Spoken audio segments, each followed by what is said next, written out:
Ian. How are we, guys? You good? Doing good, man. How's things? Fight week in Boston.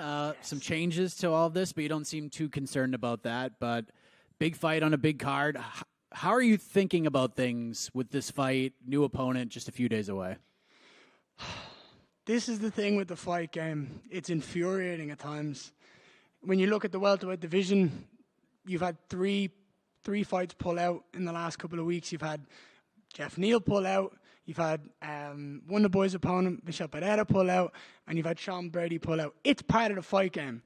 It's infuriating. It's upsetting for the fans because the fans initially buy into something and then it doesn't happen. And look, I'm upset with the change of opponent because I wanted to finish Jeff Neal the way I knew I was going to finish him. I feel like the fans deserve that finish. Now I've got another guy, number 11 in the world. I'm still going to go out there and finish him. I'm still going to go out there and do it in a beautiful, spectacular fashion. But I feel like the fans are being robbed of something that they were excited about. And I mean, this is the fight you wanted from Jump Street since the D-Rod fight. And you posted that video that Jeff was out of the fight and you were disappointed. But then you were able to sort of tap into this good karma, this good juju with this whole, you know what, I might just get the name that I wanted in the first place. Where does that belief for you come from that things are just going to come up Ian Machado Garry in these situations? You just got to operate in full faith, do you, and let the world work itself around you. At the end of the day, all I have to do is show up. It doesn't matter who is in that octagon against me or where it is. As long as I show up and do what I do best, there's no one that can beat me. Were there any other names presented to you besides Neal? Not that I know of. I sent a list of names. I'm not going to tell you the list of names I sent, but I sent a rake of names to the guys and was like, make these happen. Make one of them happen. Neal was obviously one of them, purely on the basis of he was the guy I called out in the first place. I wouldn't be upset about the Jeff Neal fight if they had given me Neil Magny then Jeff Neal, but I'm upset about it because they gave me Jeff Neal. Now it's gone backwards. So I was ready for 8 in the world. I was excited to beat 8 in the world. Now I'm fighting 11 in the world. I'm still excited because at the end of the day, this breaks me into the top 10. Both these fights obviously present different challenges. Do you Yes. feel like Neal is the tougher opponent, or do you feel like Jeff was sort of the tougher one? No, they literally, they're both irrelevant at the end of the day. The fact that I'm in that octagon is what's exciting. The truth is, they couldn't be more polar opposite. I was getting ready for a 5'10", stocky southpaw power puncher to now fighting a long, lanky, rangy, awkward, clinchy orthodox. They couldn't get more different.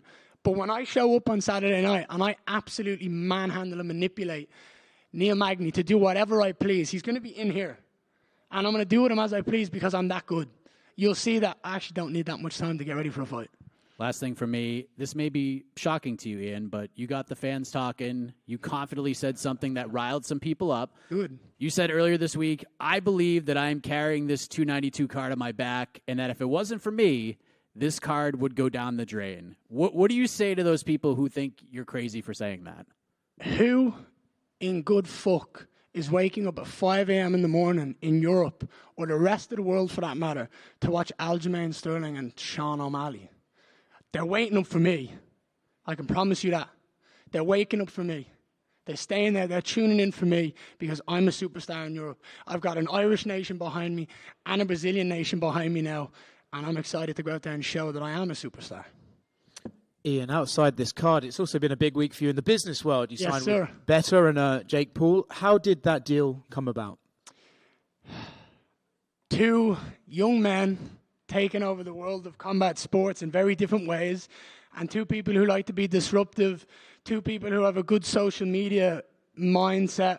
I'm building a team behind me because I want fans, I want supporters, I want people who pay money, who watch, who sit down and take the time out of their lives to watch what we do. I want them to feel like they know everything about me and my life because of my social media. It's a privilege that we have nowadays to have social media and to be able to pull out a phone, go on Instagram and say, what is Ian Machado Garry doing in this world? What is X doing in this world? And I believe that everybody is talking about Jake Paul because he's making all the right decisions when it comes to media and marketing, and he's a phenomenal promoter of himself. So yeah, we're going to work together and make some cool content. Was there any conflict in signing the dotted line, knowing his relationship with your idol Conor McGregor, and maybe like, I don't want to pick one over the other or anything like that? If they have beef, that's between them. I'm an adult. I can have friends who don't like each other. Yeah. Yeah. How many people have asked you to set them up a fight with that Derek guy who works for Better? I told him when I seen him as a joke, because I knew he was going to maybe start mouthing off. I said to him, don't you start coming looking at fucking me now. If you want to go, I'll do it now, and we'll do it in that ring. There's a ring right there. We can do it right here. And he's like, no, I'll just wait till there's security around, or I'll wait till you're behind an iPad or something. He's like, I'm not going to do it now. I mean, if you want to hook anyone up, give me a shout. Ian, over to you right here. How are you, sir? Good. How are you? I'm fucking great. You mentioned the rankings earlier, and I know you're a guy that's likes to visualize things. I mean, from the time that you announced your UFC signing, you declared you're going to be a champion one day, stuff like that. So how many fights away do you feel like you are right now from getting a title shot in your mind? Four. I told everyone I have a 6-fight plan. This is another fight. This gives me 15 and 11 in the world. This breaks me into the top 10 now. Then there's a lot of amazing fights in the top 10. But I don't want to be one of these guys that are rushed up the rankings, rushed up to a title shot. We've seen it far too many times. People go, yeah, I'll do it. And then they end up going on this skid and their career gets a bit wavy. The truth is, I'm young. I'm 25 years of age. I have no need to rush. I know how good I am. I know how good I will be in 2 more years. So why not take those 2 more years? If I told you right now, let me just pull 4 names out of the top 10. I fought Jeff Neal, Wonderboy, Usman, and Kobe Covington in the next 2 years, and then got a title shot. Would anyone be disappointed by those 4 opponents? No. There's an insane amount of matchups in the top 10 that I can learn, grow, and evolve and showcase to the fans, to the UFC as an organization, and to myself how good I am. And I'm excited by that. So I don't want to jump the ladder. I don't want to skip anything. I want to do it my way, the right way. And Neil was the guy that you wanted next, as Mike referenced. So I guess why? Why is he the next right step? Someone said to me earlier on today, and I think this is nuts, Neil Magny's been fighting professionally since I was 12. That's insane. He's been ranked since before I was an amateur. So now I'm stepping up against a guy who's been in there with some of the best, who's beaten some of the best, lost to some of the best, but has faced that competition. He's coming into that octagon. He doesn't care who I am or what I'm doing. He's faced so many guys that he is in here and he is trying to implement his game plan and do what he does best. It is my job to prove that I'm far too good for him to have any success in this octagon. And since you signed with the UFC, the Conor McGregor comparisons have come because of your nationality. But fighting here in Boston, I mean, we've seen the sort of pops that the Irish fighters have gotten here before. So I guess what do you think that environment is going to be like on Saturday compared to your other fights? I am extremely excited to be in Boston, to put on a show in Boston. I feel like Boston is like a home away from home. I went out in the streets yesterday. I met so many Irish, I had so many Irish accents. It was really cool to experience that. I miss Dublin. I've been traveling out with a suitcase for 2 years. I've been traveling the world trying to learn, grow, and get better. And I'm excited to go home after this fight and do a victory lap. I'm excited for the Irish fans, for the Irish media, for the UFC to have a UFC top 10 Irish welterweight break in Boston, put on a show, give the fans what they want. And I'm telling you, when I walk out, you are going to hear that energy from the Irish supporters, because I tell you now, we are the best in the world. I saw Conor was in your Instagram comments wishing you well. Have you talked to him at all beyond that? And I think Brad Katona had done an interview with TSN this morning saying that he's supposed to be at this event. I mean, if he's at the event, it would make sense with the tough final. I would think that would be a smart business decision on the UFC's point of view. The truth is, with Conor, I need nothing from Conor. I've gotten every single bit of inspiration I've ever needed from Conor in his rise. And the truth is, I am just here to do my thing and have fun. And if he's here, amazing. He gets to watch me whoop ass. Thank you. Over here to your left. How are you, sir? You good? I'm great. How you doing? You got a good smile on your face. I've been watching you. You got a smile. This is fun. I love it, man. That's my baby. Yeah, I didn't expect that. So you have this timeline. Yes, sir. And you say 4 fights, but where's a main event line up in that? Like your next fight, main event? I believe the first main event I'll get will be when I bring the UFC back to Dublin.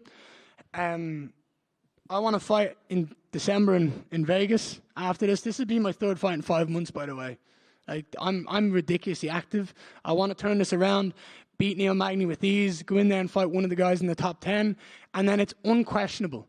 It's unarguable that you have to bring me back to Dublin, Ireland. You have to put the UFC on in the 3 Arena or whatever venue you guys want to and make me a main event against another top 10 guy. obviously you were scheduled against Jeff Neal. It got changed to Neil Magny. You talked about how different styles they are. Which one's a tougher style? Both guys possess different threats in there when you think of them as opponents, but the truth is, it doesn't matter to me. I don't focus on my opponent. I focus on myself. When I'm watching an opponent, I don't see what he's good at. I see what I can do. I look at it from a point of view of purely success. What can I do to have the most success against this guy? What holds can I see? And I seen a lot of holds in both guys. So I'm just going to take advantage of whoever I'm fighting and go in there and just showcase the stuff that I've found and break them down. I believe this one's going to be more pace. I believe this one's going to be output. Neil's good. Like, don't get me wrong. I'm not underestimating Neil. I know what he's done. I know who he's been in the UFC for 30 fights. Do you know what I mean? It's ridiculous. He goes in and wins fights that he shouldn't necessarily win because he fights his way. However, my intelligence is far too high for him to be able to do what he does to other people, to me. And I believe this one is going to be a high output, brutal finish that might be 30, 40 punches long. I'm going to swing at him. He's going to miss. I'm going to hit him again. He's going to miss. And I'm just going to tactically, just surgically dismantle him. It seems like the mental aspect of the game is so important. It seems like something you're really good at. So how do you balance being, obviously you hear fighters talk about, if I'm confident, I'm the best in the world, but also not overlooking somebody so you don't get upset? How do I balance being confident and self-aware without being a massive dickhead is basically what you're trying to say. It's just having full awareness of everything that you do. I said this the other day. I was speaking to Robert Whittaker on Fox Australia. If Neil Magny pulls out a sledgehammer in the middle of that octagon and tries to beat me with it, I still have to have the mindset that I'm going to kill him. You have to have everything up here. It needs to be 110% bulletproof. You cannot have any doubts, because if you have doubts, then you can be broken. And that I do not have. I do not have any doubts in where my career is, where it's going to be, how good I am, and how good I'm going to be. It's all in my head. I know I'm here. I am here. I am gifted. I'm just simply here to receive and just enjoy the process. My last question, you said, you're carrying 292 on your back. Media's talking about you. Fans talking about you. Sunday morning, what is the media and the fans saying about you? I was right. I'm a superstar. Good luck to you, sir. Appreciate you. Thank you so much. Ian over here. How are we? Good. How are you, man? I'm great. It's fight week. I get to have fun. Well, great to talk to you. And I'm just wondering, there was some animosity in the build-up a little bit, only for the fight to fall through. Is that Jeff Neal fight still going to happen someday? You still want that fight? I don't know if there's animosity. I would say it's very, very smart tactical mind games. Jeff Neal had a mugshot. I found it. I printed it on a T-shirt. I sold the T-shirt. I wore it to UFC 291 for International Fight Week. And I believe that is 110% an absolute massive reason as to why he pulled out. I don't know if that fight's ever going to happen because I feel like I've already beat him. So if it's something that the UFC are absolutely adamant to push, I'll have that conversation. But I feel like I've already done the camp, won the fight, and now I'm focused on somebody else. And then last one from me. Killcliff was just nominated for Gym of the Year for the World MMA Awards. Yes. Can you just speak on what it's like training with such a talented gym that's now getting a lot of attention? They've been getting a lot of attention for a long time. They've got a lot of people in that gym that are absolutely phenomenal. And the thing that I'm excited about most is when we talk about the people that gym possesses, what about the fact that I'm a nomadic fighter training all around the world with all of these different fighters. I'm able to learn and soak up knowledge from every different gym that I'm ever going to. I've been in Killcliff. I was recently in Shoot the Box. I've been in Renegade in Birmingham. I want to go to New Zealand and train with Adesanya and City Kickboxing because I believe they're phenomenal. And I am someone who has such a thirst for knowledge and wants to be the absolute best I can be. And I believe the best thing for that is traveling the world and training with some of the best the world has to offer. Thank you. Over here on your left. 1 second. I think you were first. I seen you jump in. So sorry. 1 second. Go ahead. Hey, Ian, how are you?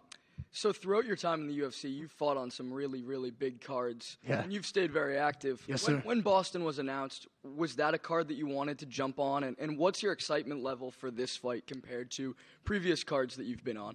The first time I heard about Boston was after I knocked out D-Rod. Dana, Hunter, and Sean came back to me backstage, and they said, we want you on Boston. We want to make it happen. I was like, all right, let's figure it out. I think, look, I have a lot of support from Ireland and now Brazil. There's a lot of support in my fan base now from Brazil. The two biggest Irish and Brazilian contingents in America is in Boston. So I'm going to have a massive following for this fight. And you're going to see it and you're going to feel it in that stadium. You're going to feel that energy. I'm excited to put on a show for the fans. I'm excited to show up and do what I do best, which is enjoy my job. My job is to show up on fight night and have fun. If you think about this as a job, you're in the wrong industry. You need to have fun. I get to do what I love every single day, and I get to do it under the bright lights. So for me, I just want the fans to feel the same energy that I have. Thank you. Good luck on Saturday. Appreciate you, man. Ian, we asked you last year who you thought would be the next Irish fighter to hit the UFC, to which you responded Paul Hughes with no hesitation at all. With the new crop of Irish fighters that are in the promotion now, he seems like the odd man out at this stage. What do you make of his situation? I think it's ridiculous that he wasn't the first guy signed.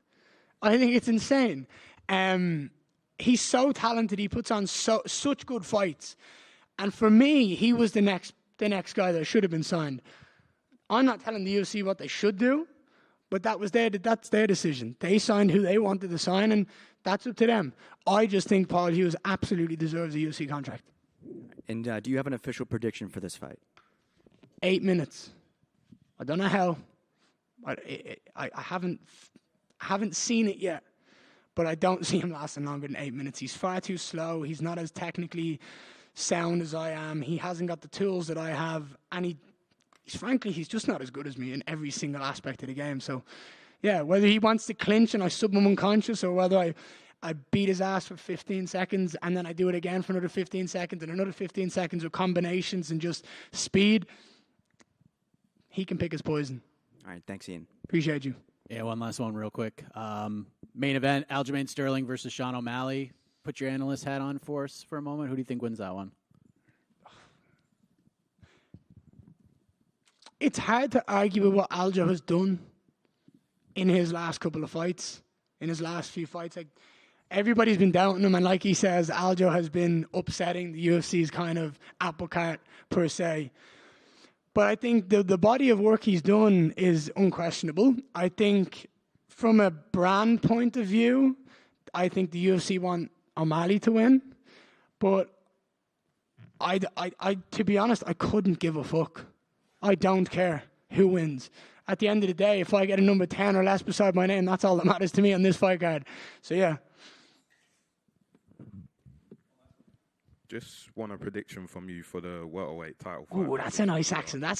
We're looking forward to that. Go on, yeah. Between Leon Edwards and Between Leon Edwards and Colby. I think Leon absolutely smashes him. Colby gets a lot of hype for nothing. The biggest thing Colby Covington has done is lose to Kamaru Usman twice. Leon has gone out and beat Kamaru Usman twice. I think Leon is going to absolutely surgically and I think he's going to dominate him. I've trained with Leon. I know how good Leon is. Leon's a phenomenal athlete. He's amazing in every single aspect of the game. His wrestling and his jiu-jitsu is so underrated because people talk about it as a kickboxer. I guarantee you he absolutely runs through Colby. I guarantee it. But also, to have one more point from my point of view, to all the UFC fans that have been asking, where can you meet me? Where can we do a face-off? Where can we see you? Friday. Keep active on Instagram. I'm going to be doing a secret workout somewhere, so just keep active. 8 p.m. Friday night. You can come see me, and we can do some Q&As and watch some cool. All you guys are all invited if you want to come. By the way, just keep an eye on the Instagram. 8 p.m. Boston. Appreciate you guys. Thank you so much. This is my last interview outside the top 10 forever. I'm never, ever, ever going back.